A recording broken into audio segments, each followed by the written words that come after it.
ओम शांति। आज है 31 अक्टूबर 2020 की साकार मुरली। पहले सुनते हैं मुरली की मुख्य पॉइंट्स। बाबा ने कहा, तुम बच्चों का फर्ज है सबको शांति देना, परंतु निश्चय न होने के कारण दूसरों को आप समान नहीं बना सकते। जो निश्चय बुद्धि है वे समझते हैं बाबा से हमको वरदान मिल रहा है। सिर्फ कहने से तो आशीर्वाद नहीं मिल सकती, हम मेहनत से सब कुछ मिलेगा। जो आशीर्वाद मांगते हैं तो उनको समझाया जाता है, तुमको शांति चाहिए तो ऐसे ऐसे पुरुषार्थ करो। फिर कहा, यह तो है आसुरी दुनिया, यहाँ दुख देने में देरी नहीं करते, लेकिन तुम्हें खुशी होनी चाहिए कि बाबा हमको अमर बना रहे हैं, अमरपुरी का मालिक बना रहे हैं। दुनिया में कहते हैं कुबेर के पास बहुत धन था, वास्तव में तुम हरेक कुबेर हो, तुमको बैकुंठ रूपी खजाना मिल रहा है। बाप तुम्हारी खूब झोली भर रहे हैं। तुम पढ़ाई से ही अपने पुरुषार्थ अनुसार पद पाते हो। और लास्ट में बाबा ने कहा, कोई कोई मेहनत कर पावन बनते और फिर पतित भी बन जाते तो की कमाई चट हो जाएगी। उनको फिर लज्जा आएगी, हम खुद ही पतित बन पड़े हैं तो दूसरों को कैसे कहें कि पावन बनो। अब सुनते हैं महावाक्यों को विस्तार से। मुरली का सार। मीठे बच्चे, तुम्हारा फर्ज है सबको स्थायी सुख और शांति का रास्ता बताना। शांति में रहो और शांति की बख्शीश इनाम दो। प्रश्न, किस गुह्य राज को समझने के लिए बेहद की बुद्धि चाहिए? उत्तर, ड्रामा की जो सीन जिस समय चलनी है उस समय ही चलेगी, इसकी एक्यूरेट आयु है। बाप भी अपने एक्यूरेट टाइम पर आते हैं, इसमें एक सेकंड का भी फर्क नहीं पड़ सकता है। पूरे 5000 वर्ष के बाद बाप आकर प्रवेश करते हैं। यह गुह्य राज समझने के लिए बेहद की बुद्धि चाहिए। गीत, बदल जाए दुनिया ना बदलेंगे हम। ओम शांति। रूहानी बच्चों प्रति रूहानी बाप बैठ समझाते हैं, बच्चों को रास्ता बताते हैं शांति धाम और सुख धाम का। इस समय सब मनुष्य विश्व में शांति चाहते हैं, हर एक इंडिविजुअल भी चाहते हैं और विश्व में भी शांति चाहते हैं। हर एक कहते हैं मन की शांति चाहिए। अब वह भी कहाँ से मिल सकती है? शांति का सागर तो बाप ही है, जिससे वर्षा मिल सकता है। इंडिविजुअल भी मिलता है, होलसेल भी मिलता है, यानी सबको मिलता है। जो बच्चे पढ़ते हैं समझ सकते हैं हम शांति का वर्षा लेने अपना भी पुरुषार्थ करते हैं, औरों को रास्ता बताते हैं। विश्व में शांति तो होनी ही है, चाहे कोई वर्षा लेने आए व ना आए। बच्चों का फर्ज है सब बच्चों को शांति देना। यह समझ नहीं सकते दो चार को वर्षा मिलने से क्या होगा। कोई को रास्ता बताया जाता है, परंतु निश्चय न होने के कारण दूसरों को आप समान बना नहीं सकते। जो निश्चय बुद्धि है वह समझते हैं बाबा से हमको वर मिल रहा है। वरदान देते हैं ना, आयुष्मान भव, धनवान भव भी कहते हैं। सिर्फ कहने से तो आशीर्वाद नहीं मिल सकती। आशीर्वाद मांगते हैं तो उनको समझाया जाता है, तुमको शांति चाहिए तो ऐसे पुरुषार्थ करो, मेहनत से सब कुछ मिलेगा। भक्ति मार्ग में कितनी आशीर्वाद लेते हैं, माँ बाप टीचर गुरु आदि सबसे मांगते हैं हम सुखी और शांत रहें, परंतु रह नहीं सकते क्योंकि इतने ढेर मनुष्य हैं, उनको सुख शांति मिल कैसे सकती। गाते भी हैं शांति देवा। बुद्धि में आता है, हे परमपिता परमात्मा हमको शांति की बख्शीश करो। वास्तव में बख्शीश उसको कहा जाता है जो चीज उठा कर देवे। कहेंगे यह तुमको बख्शीश है, इनाम है। बाप कहते हैं बख्शीश कोई कितनी भी करते हैं, धन की, मकान की, कपड़े आदि की करते हैं, वह हुआ दान पुण्य अल्पकाल के लिए, मनुष्य मनुष्य को देते हैं। साहूकार गरीब को अथवा साहूकार साहूकार को देते आए हैं, परंतु यह तो है शांति और सुख स्थायी। यहाँ तो कोई एक जन्म के लिए भी शांति सुख नहीं दे सकते, क्योंकि उनके पास है ही नहीं। देने वाला एक ही बाप है। उनको सुख शांति पवित्रता का सागर कहा जाता है। ऊंच ते ऊंच भगवान की ही महिमा गाई जाती है। समझते हैं उनसे ही शांति मिलेगी। फिर वह साधु संत आदि पास जाते हैं, क्योंकि भक्ति मार्ग है ना, तो फेरा फिराते रहते हैं। वह सब है अल्पकाल के लिए पुरुषार्थ। तुम बच्चों का अभी वह सब बंद हो जाता है। तुम लिखते भी हो बेहद के बाप से 100% पवित्रता सुख शांति का वर्षा पा सकते हो। यहाँ 100% अपवित्रता दुख अशांति है, परंतु मनुष्य समझते नहीं। कहते ऋषि मुनि आदि तो पवित्र हैं, परंतु पैदाइश तो फिर भी विष से होती है ना। मूल बात ही यह है। रावण राज्य में पवित्रता हो न सके। पवित्रता सुख आदि सबका सागर एक ही बाप है। तुम जानते हो हमको शिव बाबा से 21 जन्म अर्थात आधा कल्प 2500 वर्ष के लिए वर्षा मिलता है। ये तो गारंटी है। आधा कल्प सुख धाम, आधा कल्प है दुख धाम। सृष्टि के 2 भाग हैं, एक नई एक पुरानी, परंतु नई कब पुरानी कब होती है यह भी जानते नहीं। झाड़ की आयु इतनी एक्यूरेट बता न सके। अभी बाप द्वारा तुम इस झाड़ को जानते हो। यह 5000 वर्ष का पुराना झाड़ है। इनकी एक्यूरेट आयु का तुमको पता है। और जो झाड़ होते हैं उनकी आयु का किसको पता नहीं होता है, अंदाज बता देते हैं। तूफान आया, झाड़ गिरा, आयु पूरी हो गई। मनुष्यों का भी अचानक मौत होता रहता है। इस बेहद के झाड़ की आयु पूरे 5000 वर्ष है। इसमें एक दिन ना कम ना जास्ती हो सकता है। यह बना बनाया झाड़ है, इसमें फर्क नहीं पड़ सकता। ड्रामा में जो सीन जिस समय चलनी है उस समय ही चलेगी। हूबहू रिपीट होना है। आयु भी एक्यूरेट है। बाप को भी नई दुनिया स्थापन करने आना है।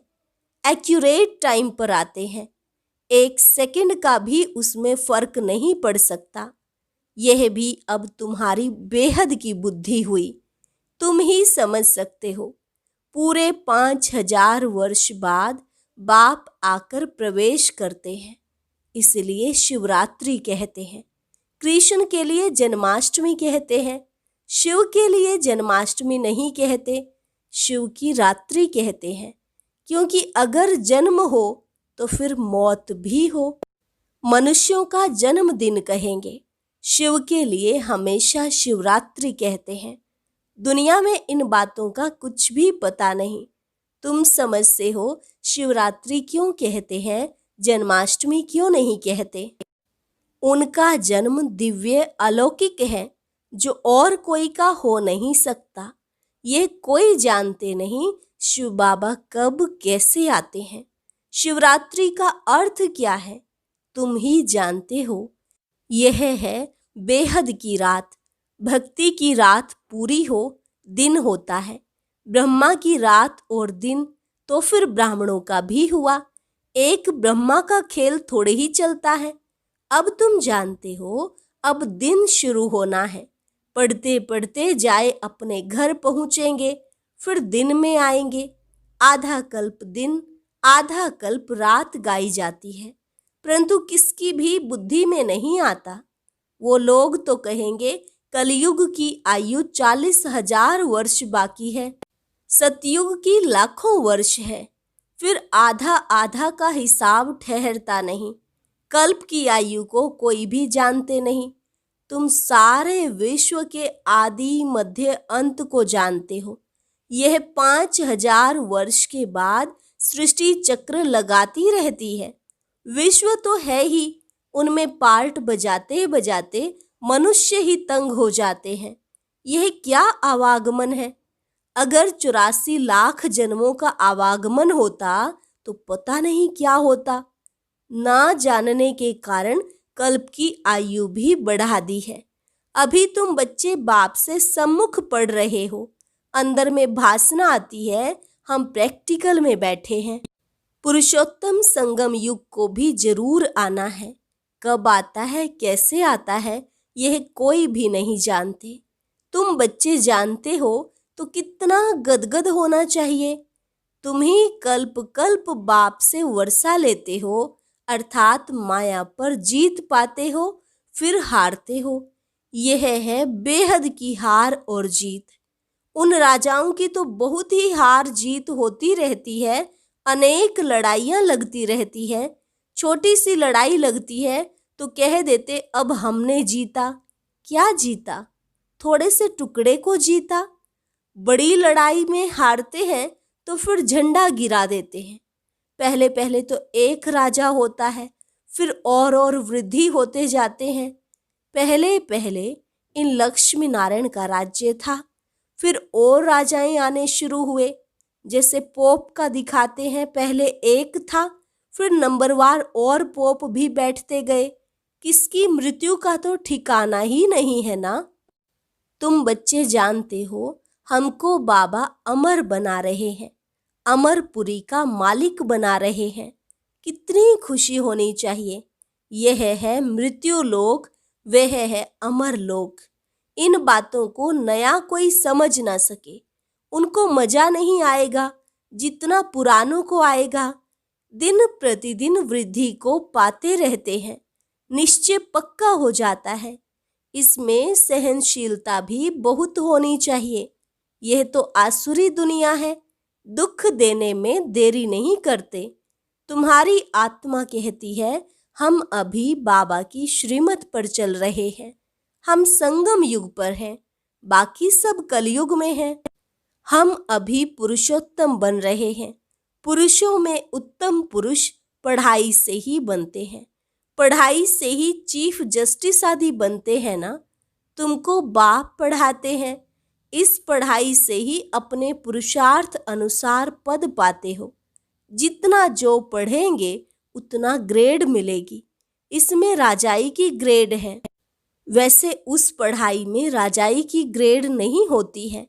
तुम जानते हो हम राजाओं का राजा बन रहे हैं, तो अंदर में कितनी खुशी होनी चाहिए। हम डबल सिरताज बहुत ऊंच बनते हैं। भगवान बाप हमको पढ़ाते हैं। कभी कोई समझ ना सके कि निराकार बाप कैसे आकर पढ़ाते हैं। मनुष्य पुकारते भी हैं, हे पतित पावन, आकर हमको पावन बनाओ, फिर भी पावन बनते नहीं। बाप कहते हैं काम महाशत्रु है। तुम एक तरफ पुकारते हो कि पतित पावन आओ, अब मैं आया हूँ, कहता हूँ बच्चे पतित पना छोड़ दो, तो तुम छोड़ते क्यों नहीं? ऐसे थोड़े ही बाप तुमको पावन बनाए और तुम पतित बनते रहो। ढेर ऐसे पतित बनते हैं। कोई सत्य बताते हैं बाबा यह भूल हो गई। बाबा कहते हैं कोई भी पाप कर्म हो जाए तो फौरन बताओ। कोई सच कोई झूठ बोलते हैं, कौन पूछते हैं?